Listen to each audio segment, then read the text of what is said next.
Oke, selamat belajar teman-teman.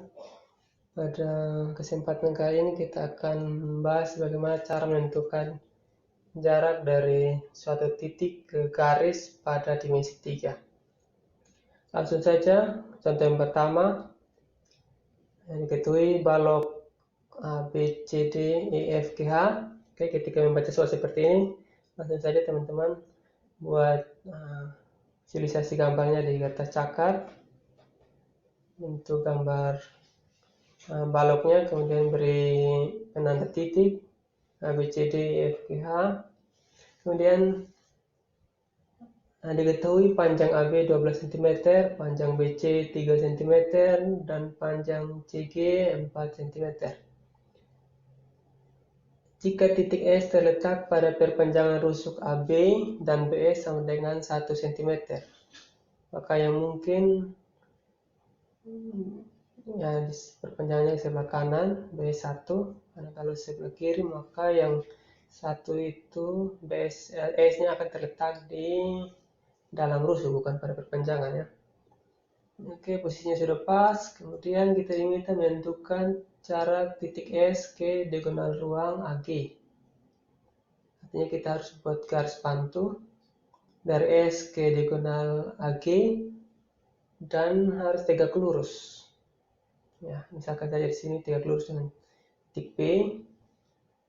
Kenapa harus tegak lurus? Karena untuk menentukan jarak, kita harus cari yang terpendek. Dari banyaknya titik pada diagonal AG ini, dia harus tepat pada titik dan harus tegak lurus pada titik yang ada pada AG ini. Kalau tidak tegak lurus, maka garis tersebut garis bantu tadi akan lebih panjang. Jadi terpendeknya adalah ketika kita buat proyeksi garis dan itu tegak lurus dengan garis AG dari titik S tadi. Oke, setelah kita selesai buat gambarnya, kita pikirkan kira-kira setelah selesai buat gambarnya, kita mau tentukan panjang jarak ini atau panjang VS ini dengan metode apa. Jadi bisa saja Pitagoras. Kita lihat Pitagoras segitiga siku-siku di P, kita coba dengan segitiga APS, sisi miring 12, tapi sisi yang lainnya belum bisa diketahui. Kebetulan PS yang mau kita cari, maka kita dibantu dengan AP, tapi AP tidak ada perbandingan di sini, jadi agak kesulitan. Kita hanya bisa AG saja, diagonal ruang. Karena itu Pitagoras APS tidak bisa. Kita cek lagi dengan SPG. SPG juga tidak bisa karena dua garis bantu ini alasan tinggi tidak bisa membantu kita. SG mungkin kita bisa cari, tapi kita butuh tambahan lagi satu untuk membantu kita. Nah, tidak bisa, teman-teman bisa coba dengan cara aljabar atau cara lainnya. Pada kesempatan kali ini saya akan membahas dengan pendekatan luas segitiga. Oke, garis pantu BG diagonal bidang BC GF, segitiga, perhatikan segitiga BCG, siku-siku di C. Kemudian garis pantu ini akan membentuk segitiga ABG dan siku-siku di B. Oke, jadi perlu kita ingat bahwa selama garisnya itu berada pada bidang BCGF, maka akan selalu tegak lurus dengan rusuk AB atau perpanjangannya. Ya, jadi CB akan tegak lurus dengan AB, terus FB juga tegak lurus dengan AB, maka GB juga tegak lurus dengan AB. Jadi selama garisnya berada pada bidang BCFG, maka dia akan tegak lurus dengan garis AB. Oke, kita lanjut, perhatikan BCG, siku-siku di C, sisi miringnya kita bisa dapat dengan Pitagoras, 3 kuadrat tambah 4 kuadrat, dapat 25 akar 25, jadi panjang BG ini 5 cm. Kemudian kita ini perhatikan segitiga ABG, siku-siku di B. Kita sudah dapat, sudah ada alasnya 12 cm sini. Sisi tingginya, sisi yang tegak lurusnya sudah dapat tadi 5 cm. 12 kuadrat tambah 5 kuadrat, kita dapat 13 kuadrat ya. Jadi panjang AG ini kita dapat 13. Oke, setelah itu kita hilangkan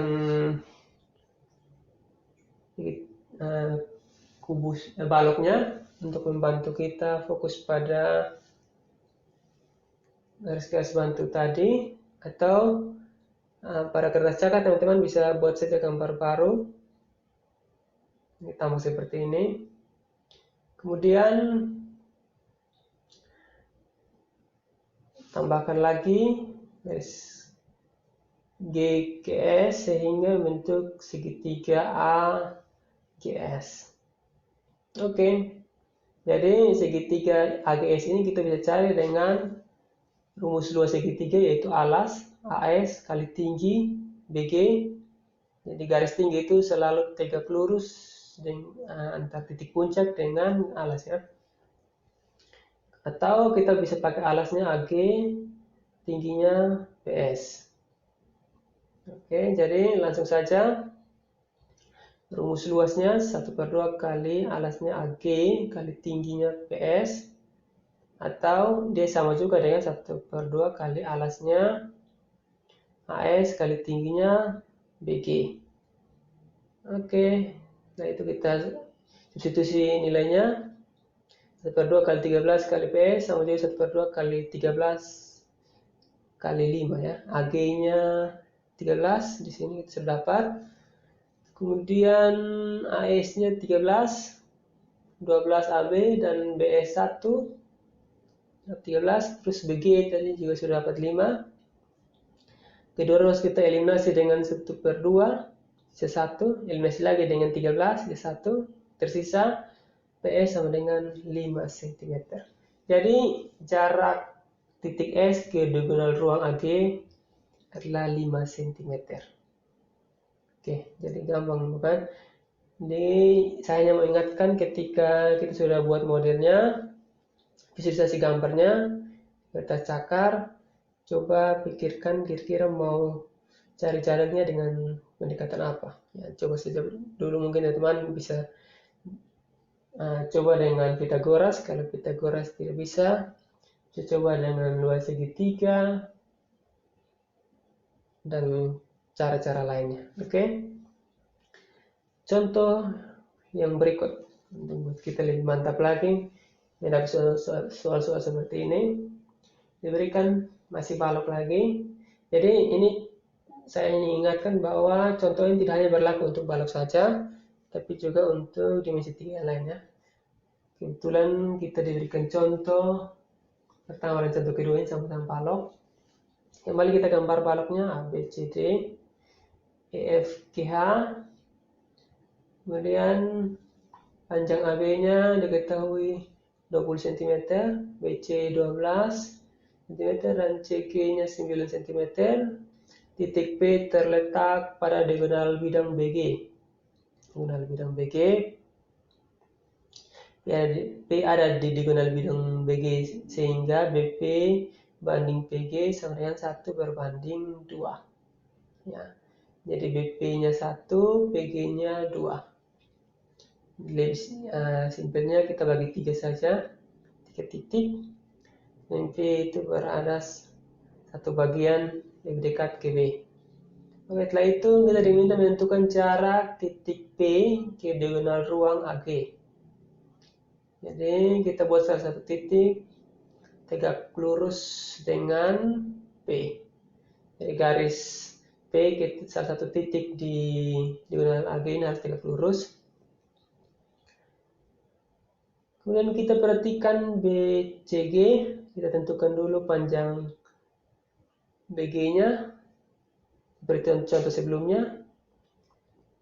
Jumlahan sisi-sisi yang kuadrat sisi yang saling tegak lurus, 12 kuadrat tambah 9 kuadrat, hasilnya 15 kuadrat, jadi BG-nya 15. Kemudian BP, pada soal BP banding PG sama dengan 1:2, maka 15 ini bagi 3 saja, 5, jadi satunya 5, 2 sisanya adalah 10. Terus ya, garis bantu ini tegak lurus ya, BG ini dengan bidang BG ini tegak lurus dengan AB. Dan kita hilangkan yang tidak perlu, atau teman-teman bisa pindah segitiga yang sudah kita buat tadi itu ke bagian lain supaya tidak membingungkan. Nah, setelah nampak seperti ini, silakan perhatikan segitiga ABG ya. Siku-sikunya di B, diagonal AG ini diagonal ruang, kita bisa cari dengan penjumlahan sisi-sisi yang saling tegak lurus. Kuadratnya 20 kuadrat tambah BG-nya 15 kuadrat, hasilnya 25 kuadrat. Jadi AG ini 25. Terus setelah dapat seperti ini, kita buat apa? Ya. Ini SP, kita bisa gunakan apa untuk bisa mendapatkan panjang SP ini? Oke. Selanjutnya kita sudah tahu panjang BG ini tadi sudah 15, AG 25, BP-nya 5 cm, terus BG-nya 10 cm. Berikutnya kita garis bantu lagi AGP hingga terbentuk segitiga ABP. Nah, kita kembali perhatikan segitiga yang satunya AGP. Oke. Jadi luas segitiga AGP ini sama juga dengan luas segitiga yang besar. Segitiga yang besar ini, segitiga induk ABG ini atau AGB ini, kita kurangkan dengan segitiga yang kecil di bawah ini. Segitiga siku-siku ABP. Oke. Jadi kita dapatkan untuk ABG alasnya 20, tingginya 15. Untuk ABP alasnya sama 20, tingginya 5. Jadi ini setengah 20, 10, 150. Ini setengah 20, 10, jadi 50, 150 kurang 50. 100 cm persegi.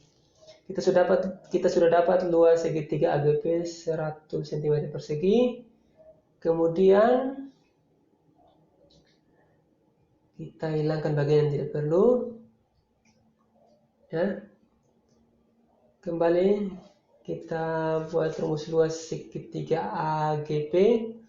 Alasnya AG, tingginya SP.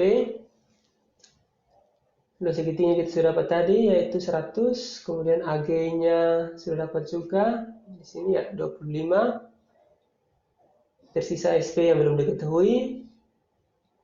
Ya, jadi kedua ruas kita bagi 25, 100 bagi 25 sisanya 4. Kedua ruas kita kali dengan 2. Jadi 4 kali 2 adalah 8. Jadi panjang SP adalah 8 cm. Dengan demikian maka jarak titik P ke diagonal ruang AG adalah 8 cm. Oke. Saat kita sudah selesai menggambar, membuat garis-garis bantu, maka pengerjaan selanjutnya sudah tidak susah lagi. Jadi mungkin yang akan terasa sedikit berat pada saat visualisasi.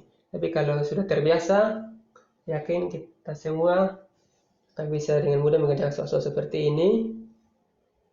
Dan jika teman-teman terus berlatih, akan semakin cepat dalam mengerjakan soal-soal seperti ini.